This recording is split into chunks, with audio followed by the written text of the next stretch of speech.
नमस्कार, स्वागत आपका बिहार समाचार में। बिहार की गर्मा गर्म और बड़ी खबरों पर बात करेंगे आज की इस वीडियो में। बिहार की बड़ी और ताजा खबरों पर बात करने से पहले आपसे एक छोटी सी अनुरोध है, कृपया वीडियो को एक प्यारा सा लाइक अवश्य कर दीजिएगा।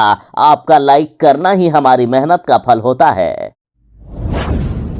जीतनराम मांझी ने शराबबंदी को लेकर नीतीश सरकार के खिलाफ एक बार फिर से बगावत कर दिया है। जीतनराम मांझी बोले हैं कि खत्म करो बिहार से शराबबंदी और लोगों के बीच जागरूकता फैलाओ। जीतनराम मांझी का कहना है कि सरकार, आप लोग शराबबंदी के नाम पर गरीबों को लूटना बंद करो। जीतनराम मांझी ने कहा है कि मेरे माता पिता शराब पीते थे, घर में दारू बेची जाती थी, लेकिन मैंने कभी छुई तक नहीं। जीतनराम मांझी ने कहा कि मेरे घर में शराब पीने का माहौल था, फिर भी मैंने नहीं पिया। इसी तरह से लोगों के बीच जागरूकता फैलानी होगी। जबरदस्ती किसी को नहीं रोका जा सकता है और जबरदस्ती परेशान करना ठीक बात नहीं है। जीतनराम मांझी ने कहा कि जब मेरे घर में शराब बनाई जाती थी, बेची जाती थी, मेरे माता पिता शराब पीते थे, उस समय कोई भी शराबबंदी कानून नहीं था, लेकिन मेरी इच्छा शराब पीने की नहीं हुई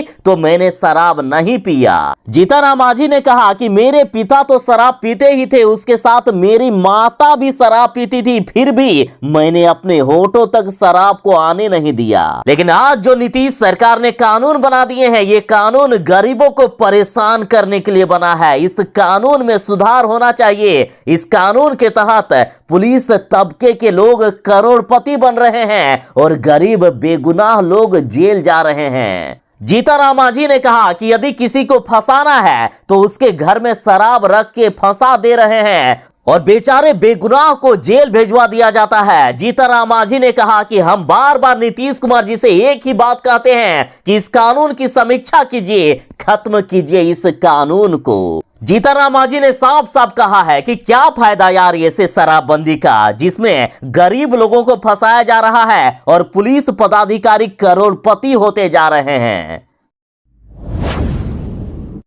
संपूर्ण क्रांति दिवस पर तेजस्वी यादव ने कहा है कि आज यदि मैं ये काम कर लेता तो आज बिहार का मुख्यमंत्री होता। तेजस्वी यादव बोले कि अगर हम लोगों के मन में बेईमानी होती, तेजस्वी के मन में, लालू जी के मन में यदि परिवार की बात होती और हम भाजपा से समझौता कर लेते तो आज मैं बिहार का मुख्यमंत्री होता। लेकिन ना लालू जी झुके हैं और ना ही लालू जी का ये लड़का झुकेगा। हम लड़ाई लड़ेंगे, जहां तक लड़ाई लड़नी हो लड़ेंगे। इन्होंने कहा कि हम जेल जाने से नहीं डरते हैं। लालू जी ने तो कई बार कहा है कि जेल जाने से ना डरो, हम तानाशाह सरकार के आगे झुकेंगे नहीं, जनता के लिए जो करना हो हम करेंगे, हम अंतिम तक लड़ाई लड़ेंगे लेकिन झुकेंगे नहीं।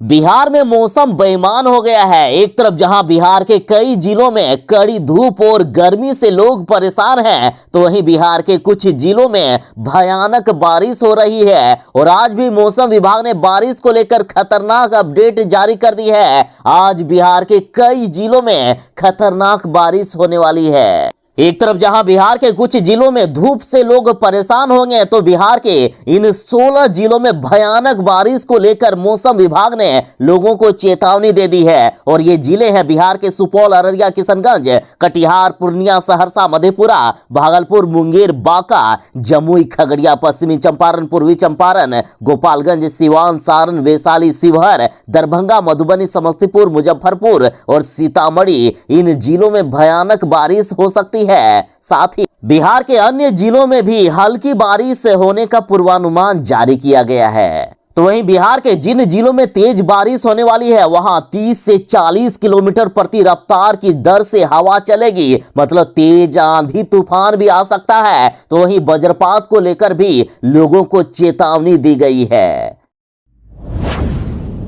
संपूर्ण क्रांति दिवस पर तेजस्वी यादव ने कहा है कि किया शोषण, उत्पीड़न, अत्याचार, दिया बेरोजगारी और भ्रष्टाचार, चोरी से आई चोर सरकार और ले डूबी पूरा बिहार। तेजस्वी यादव का कहना है कि ये सरकार बेईमानी करके आई है। असल में तो चुनाव हमने जीता था, लेकिन इस सरकार ने चोर दरवाजे से अपनी सरकार बना ली और पूरे बिहार को डुबा कर रख दिया।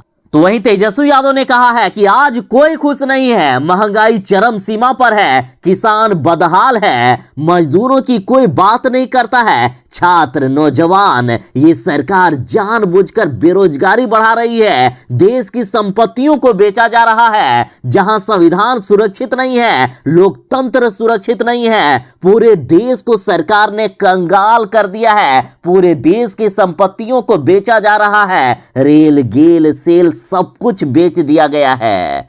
इन्होंने कहा कि ये सरकार पूरे बिहार को बर्बाद करने का काम कर रही है। बिहार को बचाने के लिए हम सभी को एक साथ आना होगा। संपूर्ण क्रांति दिवस पर तेजस्वी यादव ने कहा है कि बीजेपी कहती है कि हिंदू खतरे में है, लेकिन हिंदू खतरे में नहीं है, खतरे में तो इनकी कुर्सी है, खतरे में बीजेपी की कुर्सी है। तेजस्वी यादव बोले कि हमको आज तक समझ में नहीं आया कि सेना के तीनों जवान हिंदू हैं, चाहे एयरफोर्स का हो, नेवी का हो या फिर आर्मी का हो। देश के राष्ट्रपति हिंदू हैं, देश के प्रधानमंत्री हिंदू हैं। इन्होंने कहा कि मुझे ऐसा नहीं लगता कि देश में कोई ऐसा राज्य हो जहां मुसलमान मुख्यमंत्री हो, तब फिर हिंदू खतरे में कैसे है? कैसे है हिंदू खतरे में? ये बात हमको समझ में नहीं आता है। हम इतना ही कह सकते हैं कि हिंदू कभी खतरे में नहीं होगा और ना ही है, कभी खतरे में नहीं होने वाला है। खतरे में तो इनकी कुर्सी है, इसलिए ये लोग हिंदू के खतरे में रहने की बात करते हैं ताकि अपनी कुर्सी को बचाया जा सके। जीतनराम मांझी ने एक बार फिर से बगावत कर दी है सरकार के खिलाफ। जीतनराम मांझी बोले हैं कि बिहार में अब हमारी सरकार होगी। जीतनराम मांझी बोले हैं कि हम बिहार में मुख्यमंत्री बनेंगे। देखिए, जीतनराम मांझी ने खुले मंच से ऐलान किया है कि वह मौजूदा गठबंधन में घुटन महसूस कर रहे हैं। मांझी के कहने का सीधा मतलब यह हुआ कि वह एनडीए गठबंधन के साथ सहज महसूस नहीं कर रहे हैं। मांझी ने कहा है कि जब हमने मुख्यमंत्री के पद से इस्तीफा दिया था, उस समय हमें इस्तीफा नहीं देना चाहिए था। इन्होंने कहा कि हमारे साथ विश्वासघात हुआ है और विश्वासघात कोई दूसरा नहीं बल्कि हमारे ही लोगों ने किया है। तो इधर जीतनराम मांझी के बेटे ने ऐलान कर दिया है कि हम अब बिहार में अपने बलबूते सरकार बनाएंगे। जीतनराम मांझी के बेटे ने कहा है कि 15 सालों में हम अपने बलबूते बिहार में सरकार बना लेंगे और बिहार में हमारी पार्टी जीतनराम मांझी के निर्देश और मार्गदर्शन में काम करेगी।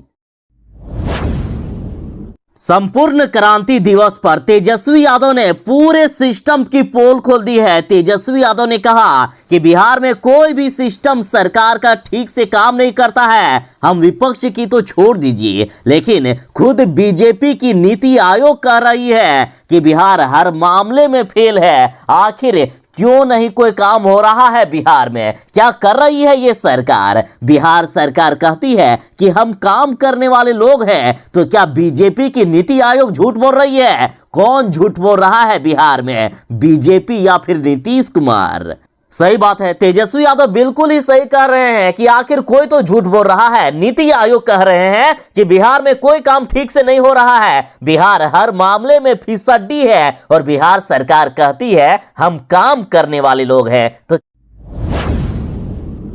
तेजस्वी यादव ने कहा है कि यदि कोई कहता है कि सरकार नहीं झुकेगी, तो हम कहते हैं कि झुकाने वाला चाहिए। आप जातीय जनगणना को ही देख लीजिए कि हमने सदन से लेकर सड़क तक संघर्ष किया और सरकार को झुका दिया। और जब हम गोलबंद हो जाएंगे, जब जात पात से ऊपर हो जाएंगे, भेदभाव से ऊपर हो जाएंगे, एक होकर बिहार की जनता के लिए लड़ाई लड़ेंगे, देश की जनता के लिए लड़ाई लड़ेंगे, तो कोई माय का लाल हम लोगों को कामयाब होने से नहीं रोक सकता है। इन्होंने कहा यदि हम एक हो जाएंगे सब कुछ भुलाकर तो किसी के माय के लाल में दम नहीं होगा, ना ही बीजेपी में, ना ही जदयू में, ना ही अन्य सरकारों में कि हमें आपस में लड़ा सके। जाति धर्म के नाम पर, मंदिर मस्जिद के नाम पर हमें लड़ाने में किसी में दम नहीं होगा।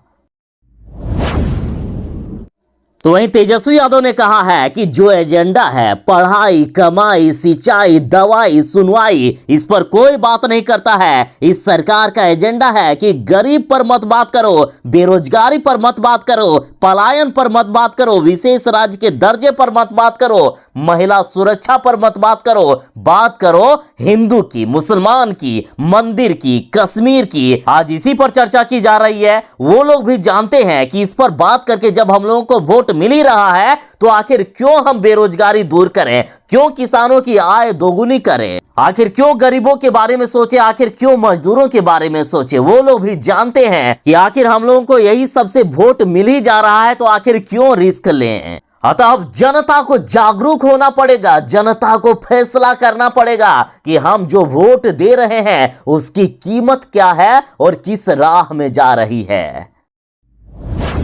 संपूर्ण क्रांति दिवस पर तेजस्वी यादव बीजेपी सरकार पर खूब गरजे। तेजस्वी यादव ने कहा कि इस सरकार के लोग देशभक्ति की बात करते हैं, देशभक्ति की सर्टिफिकेट बांटने की बात करते हैं। तो हम पूछना चाहते हैं कि जब हम देश से बेरोजगारी हटाना चाहते हैं, जब हम देश में शिक्षा को, चिकित्सा को सुधारना चाहते हैं, हम पलायन रोकना चाहते हैं, हम अंतिम पायदान में जो खड़ा व्यक्ति है, जो समाज है, उसको मुख्य धारा में लाना चाहते हैं, हम अमन शांति चाहते हैं, हम देश के किसानों की बात करते हैं, तो क्या हम देशभक्त नहीं हैं? तेजस्वी यादव ने कहा क्या सिर्फ वही देशभक्त है जो हिंदू मुसलमान की बात करे, जो मंदिर मस्जिद करे, जो जाति धर्म की बात करे?